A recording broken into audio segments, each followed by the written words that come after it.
La parole donnée sera l'armure de Dieu. Et je vous souhaite déjà les bénédictions de Dieu pour vous et votre famille, et je vous demande de vous abonner à la chaîne en écoutant la parole de Dieu, de laisser votre like pour que cette vidéo touche plus de monde, d'activer les notifications pour recevoir des notifications lorsque je poste de nouvelles vidéos, et ainsi vous aider à grandir dans la connaissance de la parole de Dieu, à l'écoute de sa parole. Spirituellement parlant, nous savons ce que représente l'armure de Dieu pour le chrétien, car l'Esprit nous l'a déjà révélé à travers Paul.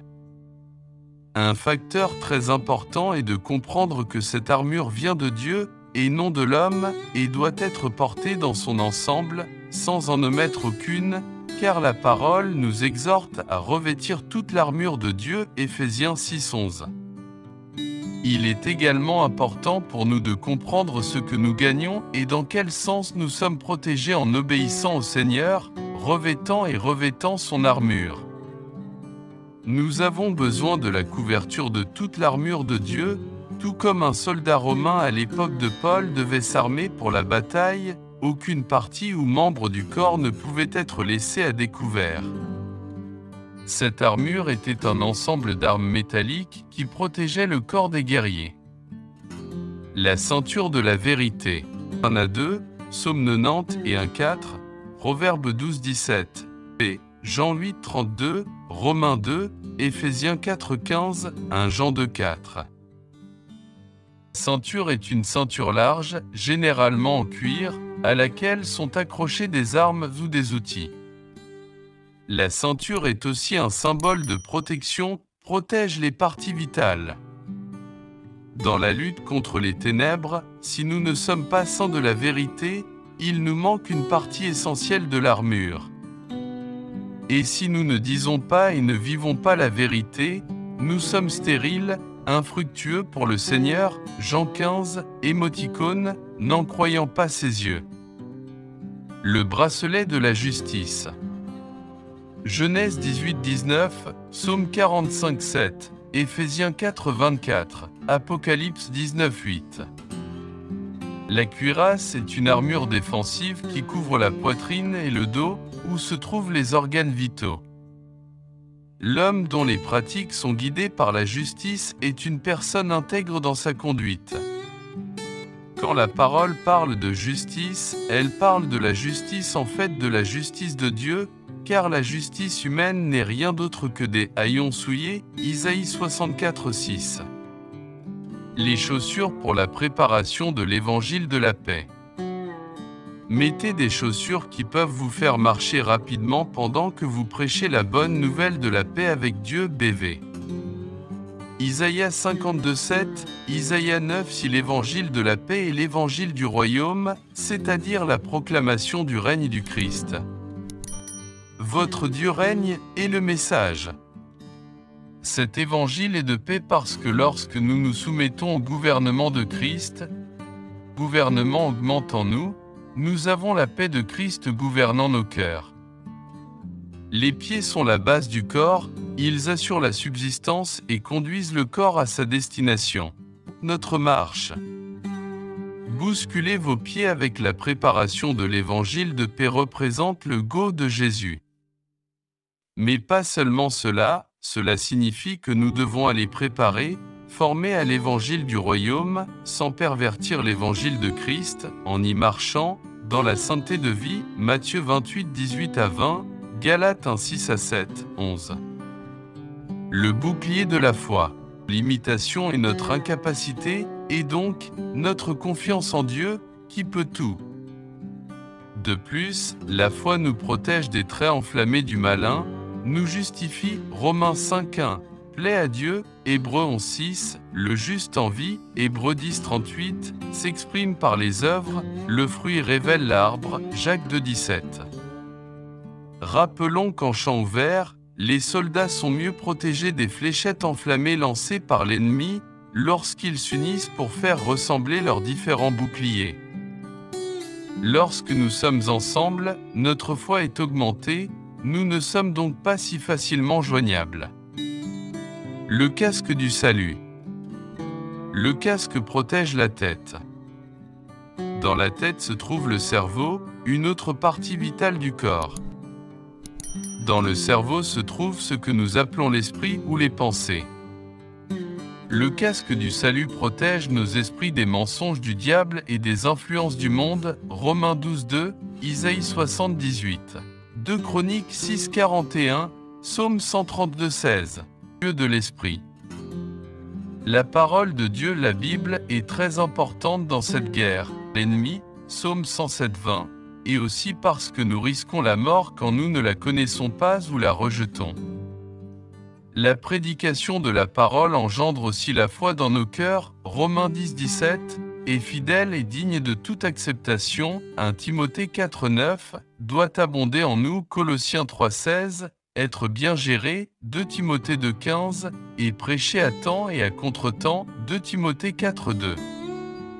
Enfin, soyez forts dans le Seigneur et dans la force de sa puissance.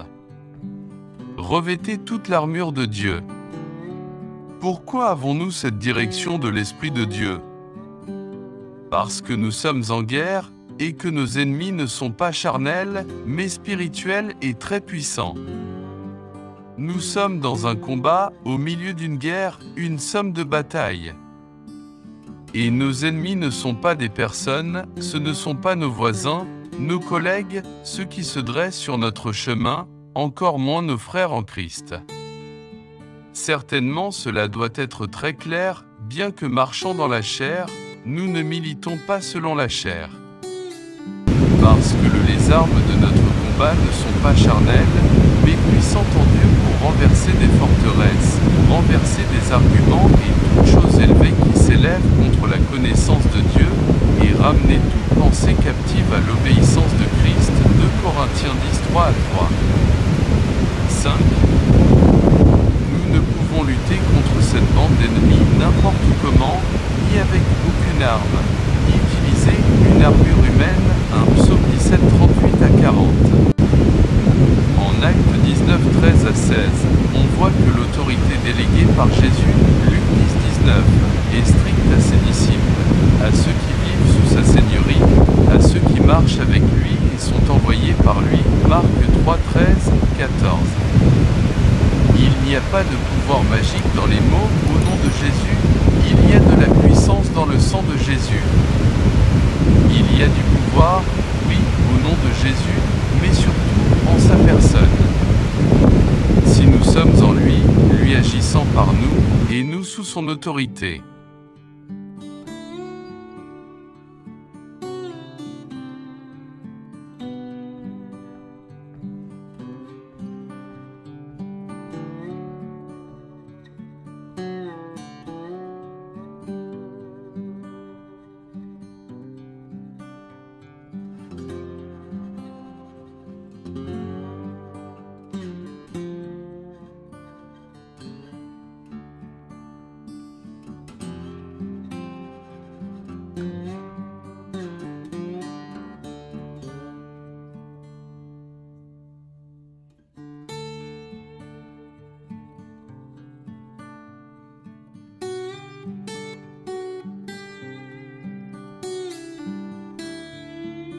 Alors, oui, les ennemis se soumettent. Qu'il soit clair que l'armure de Dieu est pour les soldats et les disciples, pas pour les sympathisants de l'Évangile. Et pourquoi nous guide-t-il ainsi? Être libre des pièges de l'ennemi. Un piège est un piège, c'est de la ruse et de la tromperie. Tromper, c'est induire en erreur par l'illusion, le déguisement, etc. Satan n'a aucun pouvoir sur nous, les enfants de Dieu. Par conséquent, il essaiera de nous égarer, car il n'aura d'autorité sur nous que si nous nous soumettons à lui. Le choix sera toujours le nôtre. Notre ennemi peut venir sous l'apparence d'un cœur plein de bonnes intentions, Jérémie 17:9, comme un frère, s'arrêtant sur les choses des hommes et non sur les choses de Dieu, Matthieu 16:22-23. Peut venir avec la parole de Dieu, mais à moitié ou déformée, 1 Timothée 4:1-2, 1 Timothée 6:3-5, 2 Pierre 2:1-2, 17, Actes 17:11, voir comme un angle de lumière, 2 Corinthiens 11, 14. D'où la nécessité d'habiter, être toujours ensemble, habiter dans la cachette du Très-Haut, Psaume 90 et 1:3, et revêtu de toute l'armure de Dieu. Pour résister aux mauvais jours. Une excellente parole de Jésus à ce sujet est enregistrée dans Matthieu 7, 24 à 27. Nous pouvons tous être visités par de fortes pluies, des inondations, des tempêtes de vent, etc. Mais notre salut sera d'être des praticiens des vérités dites par Jésus, et ainsi d'être affermis sur le roc qui soutiendra notre maison debout. Restez inébranlable après la victoire. Une guerre est composée de nombreuses batailles et luttes.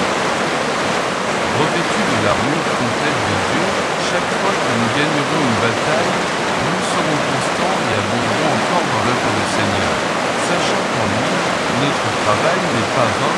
1 Corinthiens 15, 57 à 58, et victoire garantie car tout ce qui est né de Dieu triomphe du monde, et c'est la victoire qui triomphe du monde notre foi. Qui est celui qui vainc le monde, sinon celui qui croit que Jésus est le Fils de Dieu?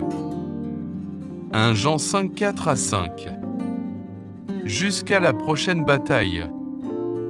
Et comment pouvons-nous vêtir cette armure disponible pour nous tous? L'apôtre nous répond, avec toute prière et supplication, priant en tout temps par l'Esprit, et à cette fin veillant avec toute persévérance et supplication pour tous les saints. Les mots qui sautent là sont prière, supplication, en tout temps, dans l'Esprit, veille, toute persévérance, pour tous les saints. Ici, nous apprenons beaucoup de choses. Il faut prier, 1 Timothée 2, 1 à 4. Priez sans cesse, 1 Thessaloniciens 5, 17. Mais ne priez en aucune manière une prière née et guidée par le Saint-Esprit, qui nous assiste dans notre faiblesse et connaît la pensée du Père, et peut ainsi intercéder adéquatement pour les hommes. Romains 8, 26,27. Avec supplication. Prier avec supplication, c'est prier avec humilité. Reconnaître notre situation de nécessiteux, de pécheur, c'est prier et continuer à prier, c'est ne pas abandonner avant que la réponse ne vienne, c'est insister. C'est prier selon le besoin, Daniel 10, 2,3, Néhémie 1, 4. Regardez avec toute la persévérance. Cela signifie que nous ne pouvons pas nous permettre d'être doués dans la prière, après tout nous sommes en guerre.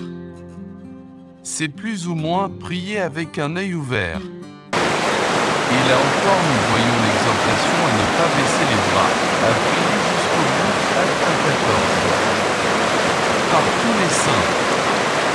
Notre prière et notre supplication ne peuvent pas être égoïstes, centrées uniquement sur nos problèmes personnels, car si nous recherchons le royaume de Dieu et sa justice, nos besoins seront facilement satisfaits par le Seigneur. Matthieu 6, 33. La majeure partie de notre temps de prière devrait être consacrée à l'intercession pour les autres. 2 Timothée 2, 1. Suivant l'exemple de Paul qu'il a fait pour ses frères bien-aimés, Philippiens 3, 4, Colossiens 1 septembre 2012, 1 Thessaloniciens 2, 4, certainement toujours guidés dans leur prière par le Saint-Esprit de Dieu. Abonnez-vous à la chaîne et activez les notifications pour recevoir des notifications lorsque je poste de nouvelles vidéos. Laissez votre like et suivez la chaîne. Jusqu'à la prochaine vidéo. Dieu te bénisse.